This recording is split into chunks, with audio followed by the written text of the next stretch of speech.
On va parler Parce de qu'on va en l'expérience parler. Monroe à la Oui. Galerie Joseph, à Paris, dans le troisième arrondissement. C'est génial. Alors Clémence, dites-nous tout. Pour commencer, en quoi est-ce, j'ai dit expérience, Et en oui. quoi c'est une expérience? Alors parce que ce n'est pas une simple exposition, c'est une expérience sensorielle, ce que nous appelons de la réalité virtuelle. Tout de suite, les explications de Stéphanie Sfieras, commissaire de l'exposition. Nous faisons revenir Marilyn dans notre époque. C'est le cœur de ce récit transmédia.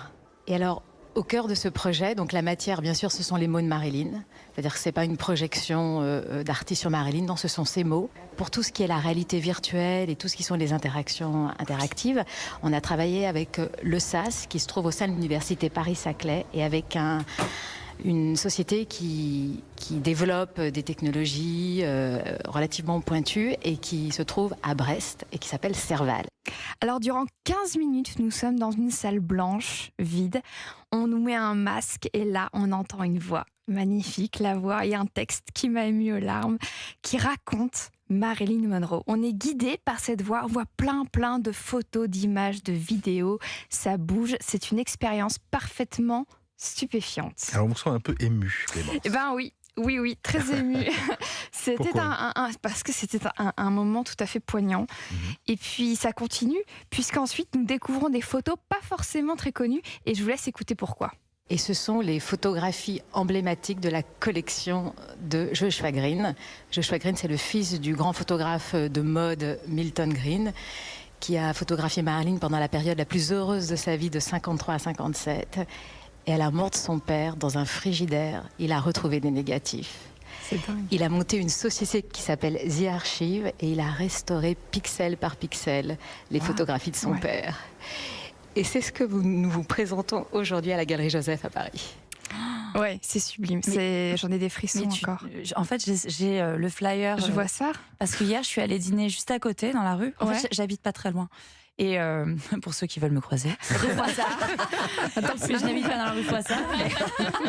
Je me trimballe la nuit et comme ça entre les expositions.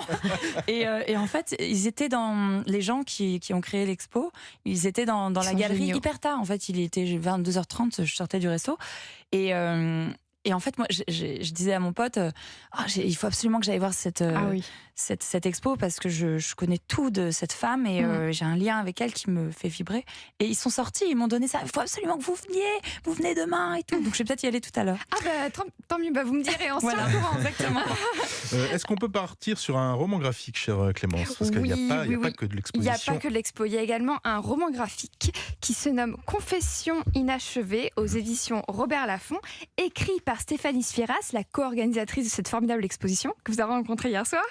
Elle est aussi actrice et elle est celle que nous avons entendue tout le long du reportage, illustrée par Sandrine Revel qui a notamment dessiné Grand Silence, scénarisé par Théa Rochman, magnifique bande dessinée qui traite des agressions sexuelles sur mineurs.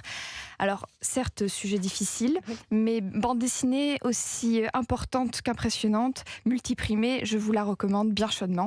Et bien sûr, attendez pour finir, lisez Confession inachevée aux éditions Robert Laffont, cette fois-ci en poche, écrit par Marilyn Monroe elle-même, comme ça vous avez le choix entre le roman graphique ou le livre.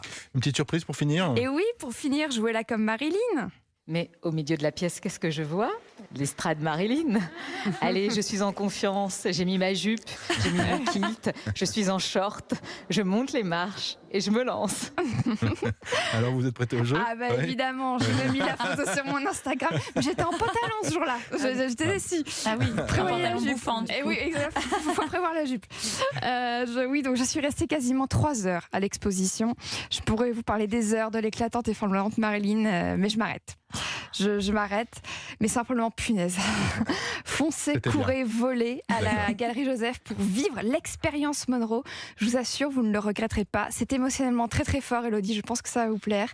C'est tout à fait époustouflant de lumière, de force et de beauté. Et un grand merci aux organisateurs Stéphanie Sfieras et Benoît Nguyen-Tat.